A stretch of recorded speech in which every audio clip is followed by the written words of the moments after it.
So now let's just take a look at the last 4 months of my life.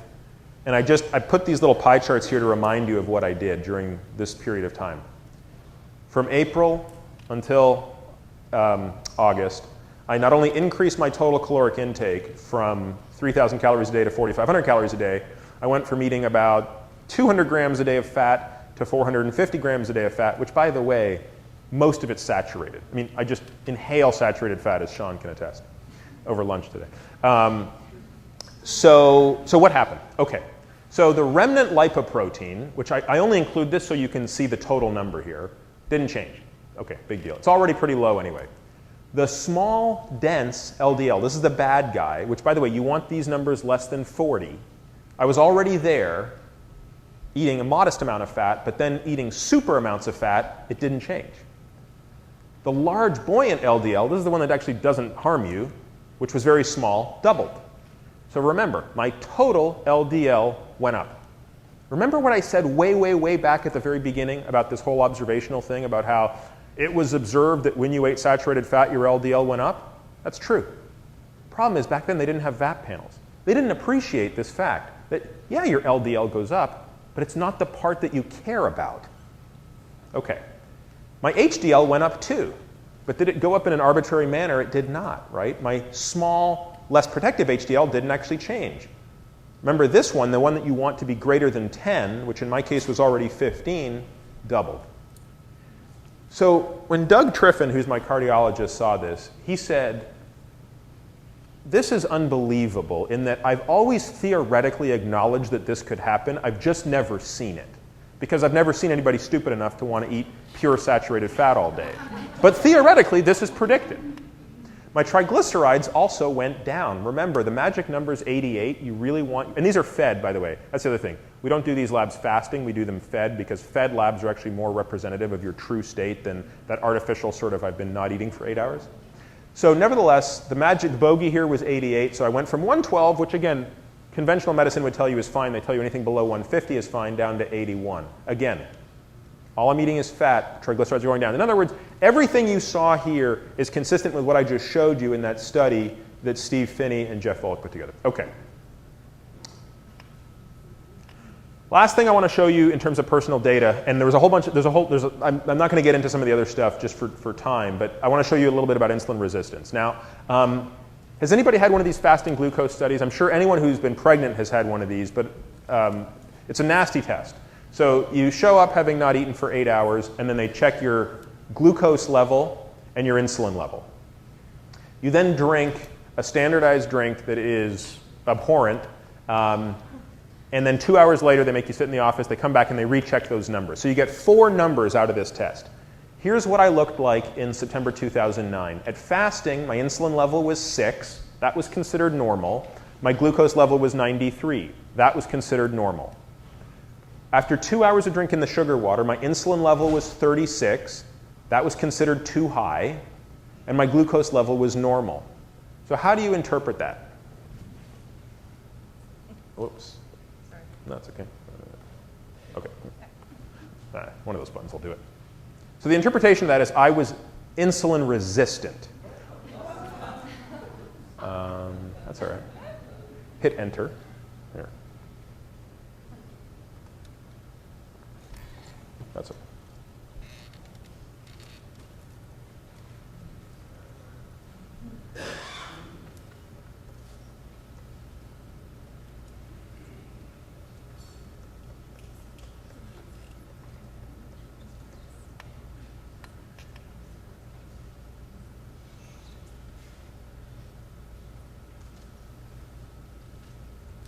We're almost there.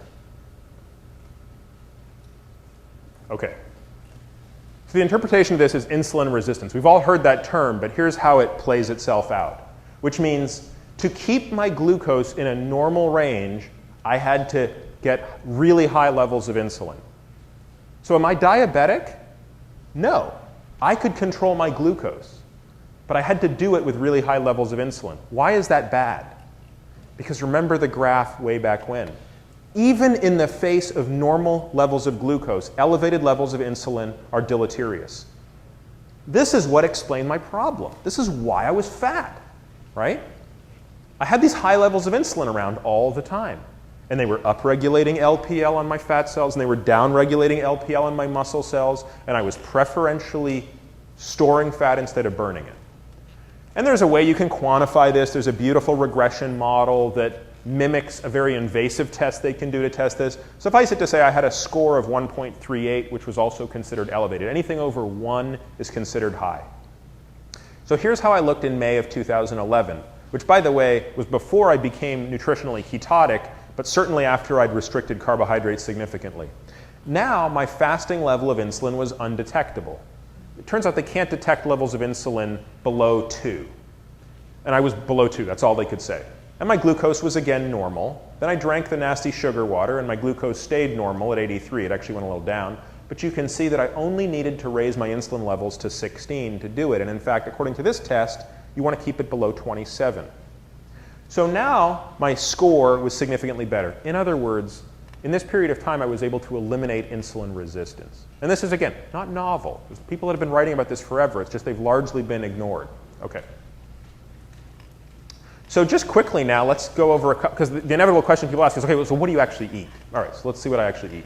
Well, before we do that, let me just explain, as I think I've already done, we're not all created equal. So this isn't about you versus your neighbor or you versus your friend. This is you versus yourself, and we all got dealt a different hand. This is the hand I got dealt. I am a carb-sensitive animal. That means my cells are probably more resistant to insulin inherently. It means my pancreas may even secrete more insulin than it should when it encounters carbohydrate. It means my fat cells probably at a baseline have more LPL and my muscle cells have less. And then this is my wife who, like I said, just doesn't, she could live on Oreos, it doesn't matter. And she's what I would call a highly carb-resistant creature. So understand that we're all different, okay? So the inevitable question that people ask, next slide, is, so how much should I restrict? And the answer is, I don't know the answer for you, but the beauty of the journey is you can play with it and figure it out. But it does depend on two things. It depends on your genetics. I think you've seen an example of that. I mean, we all know that, right? We all know that skinny person who can eat anything, and we all know that overweight person who doesn't appear to eat anything in terms of carbohydrates and insulin-secreting things. So, you know, where are you on this spectrum? And then it depends on what your goals are. I mean, are you trying to maintain your weight? Are you trying to lose weight? Are you trying to increase your performance? Are you trying to maintain it? All these things. So someone like me, who I think didn't win the genetic lottery and has really lofty goals, I really had to do some significant restriction. And someone like my wife, who has fantastic genetics, and her goals are not that lofty. She's not trying to lose weight. She's just trying to tolerate me, I guess. And you know, she wanted to see her cholesterol get a little bit better. She doesn't have to restrict a whole heck of a lot. And each of us, I think, will find a spot that gravitates to where we want to be. Okay. So at long last, I think, is two common mistakes I want to point out here. A lot of times people think that a low-carb diet is a high-protein diet. It's actually not the, I mean, it can be, but what I want to explain to you is that's not the way to do it. So if you want to reduce the carbohydrate, as Gary pointed out, something has to go up. It shouldn't be the protein. There's a number of reasons why, not the least of which being is that ultimately protein still stimulates insulin, though to a far lesser extent than carbohydrates do. Also, it inhibits this process of nutritional ketosis that I've talked about. The other, and this is probably the more common mistake, actually, number 2, is that we've got carbs here, we've got fat here, we lower the carbs and do nothing else. That's just now called a low-calorie diet. Do those work? Yes, because usually what happens is you lower the carbs, and that in and of itself gives you the benefit. Remember, Gary talked about why the low-calorie diets often work. The problem with these diets is, one, they're rarely sustainable. Nobody likes to be hungry. It's one of the few things that we kind of know about human nature, and we've seen this studied a number of times. Hunger is a very difficult thing for people to tolerate in the long run. The other thing is, you actually have low energy in this state. And I think those two things combine to make these things relatively unsustainable. Okay. So, next slide, yeah. So this is kind of what I eat. A lot of oils, a lot of dairy, a lot of fat meat. You know, Sean and I and Conrad had lunch today, and the waiter looked at me really funny because we went to this Brazilian place where they bring out meat, and I just kept saying, can I have the fat? I want you to just shave the fat off that. And the guy was like, really intrigued by how much fat I could eat. And I do have butter as well. I eat a lot of saturated fat, especially coconut oil. Dairy is kind of one of those things that doesn't work for everybody. This gets back to that point of self-experimentation. There are some people for whom dairy actually stimulates quite a high insulin response. And a lot of people ask me this question, which is, gosh, I'm doing all the right stuff and I'm not losing the weight. And one of the things I'll sort of suggest to them is try reducing the dairy. You may be one of those people for whom dairy is doing the wrong thing. Okay, next slide. Someone said to me, I don't care what you eat, I care what your wife eats, because she sounds more normal than you. So here's kind of what my wife used to eat, and here's kind of what she eats today. And not that I want to go through this in any detail, but I want to point out some of the transitions she's made, right? She hasn't given up carbs, but here's what she's done. She said, you know what? I'm not going to eat the white rice, I'm going to eat the brown rice. You know what? I'm not going to eat the lean piece of meat, I'm going to actually eat the fatty piece of meat. I'm not going to eat the really high GI fruit, I'm going to eat the low GI fruit. I'm not going to eat the low-fat, high-sugar yogurt, and she certainly can't tolerate my high-fat yogurt, but at least she compromises at the 2%. I'm not going to eat the spaghetti. I'm going to eat the, what does she substitute in? Sushi. She's always eaten sushi. She's never given sushi up. Yeah, little things, like literally. She switched from light chocolate to dark chocolate. Stopped juice, right? Stopped sugar. Margarine switched to butter. You get the idea. So she's kind of living in that middle ground of what I would call highly carb reduced, but she's not ketotic. All right. I think for the sake of time, I'm going to skip to this and let's just go straight to the frequently asked questions. Again, if folks are really interested, I know that we'd be happy to talk about what we are involved in. And maybe I'll just stop at that previous page for a second there. But these are a few of the folks that Gary and I are working with really closely. As I mentioned, Steve Finney is here, his colleague Jeff Volek. We've already talked a lot about these books, but it also should be pointed out that if you're going to buy just 3 books to read on this topic, it's these 2 coupled with a book that just came out that Jeff and Steve published called The Art and Science of Low Carbohydrate Living, which really dovetails nicely off the stories that Gary tells and actually offers some new information in addition to a lot of great recipes. And this was actually something that was really important for me. You'd be surprised how hard it is to eat 90% of your calories from fat in this country, because we're not, the stores aren't made to sell us that kind of food. These 2 quotes have always spoken to me. I think they say it all. So I guess for the sake of time, here's what I would suggest. Having given this talk a number of times, these tend to be the 10 questions that show up the most. I have, sort of responses to all of them. I think Gary's already addressed some, but maybe the thing to do is just let you take a second to read them and see if there are, first of all, anybody who needs to leave, I know we're way over. You're not going to offend me. Just head on out. But if there are a few that jump out at people and you want to jump through them, I'd be more than happy to spend as much time as folks are interested. I think we technically can be here for another hour and a half, though I can't imagine any of you want to be here for an hour and a half. Sure. Yeah, number 5 and number 7. Okay, number 5 and 7. Yeah. All right. Number 9. Number 9. Okay, great. I have a question on there. Okay. What if you weren't working out? What if you were not working out as much as you did? It's a great question. I would suspect that if I were not working out as much as I did, I would probably just have the drive to eat less than I do. And this actually happens. Unfortunately, my job demands that I travel quite a bit. And recently, not that recently, it's been about 6 months, I had to go to Tokyo for a while. And I had the best of intentions to be working out every day when I was there, but I don't know if anybody's been to Tokyo. They have a very different culture about exercise. And so whenever I went to the gym, I got yelled at for doing anything, and I basically got so frustrated I just decided I wasn't going to work out. Like, you couldn't do flip turns, you couldn't swim butterfly, you couldn't do this. I was like, okay, I'm done. So basically for like 5 days, I didn't do any exercise. When I came back, I was actually surprised. I'd lost 3 pounds. And I thought about, I wonder why that is. And I kind of looked back at what I'd been doing, and I realized I actually was eating considerably less while I was there. So I think, this is just a hypothesis, but my belief is that in the absence of exercise, my metabolic need for food goes down, and I just commensurately adjust down. So I think the proportion of food that I eat stays about the same, but my intake just goes down. So in other words, I think the net impact wouldn't be much different on what I've talked about, which is weight and cholesterol.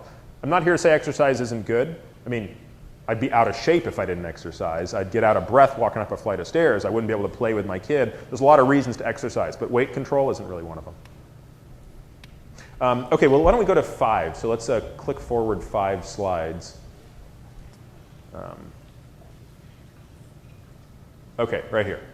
So what role do carbs play in high-end athletic performance? This is a question that's near and dear to my heart because, I mean, swimming and cycling are my 2 favorite sports. And I haven't shared the data with you, but a large part of my analysis has been actually on parts of those athletic metrics. So let me just start by stating the obvious, right? There are 3 types of physical activity we do, or 3 energy systems we access when we exercise. There's the first one, which is like the tiger is coming at you, you have to get up into the tree in 7 seconds. That's the creatine phosphate system. That's just the explosive thing. That's what the sprinters deal with. That system is unaffected by this. You still have creatine with or without doing this, so that's fine.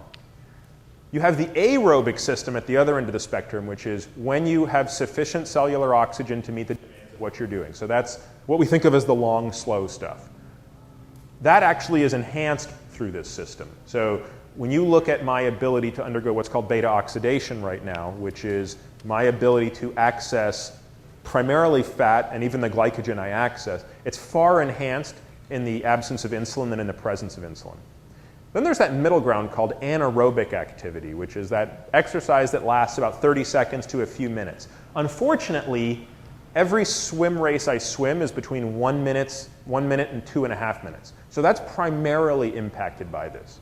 So the question is, how has my 100-meter breaststroke and 200 IM performance changed? And the answer is, so far, it's taken a bit of a hit. It's taken, as far as I can tell, about a 5% hit. So why do I show a picture of epogen? Let's pretend, anybody know what epogen is?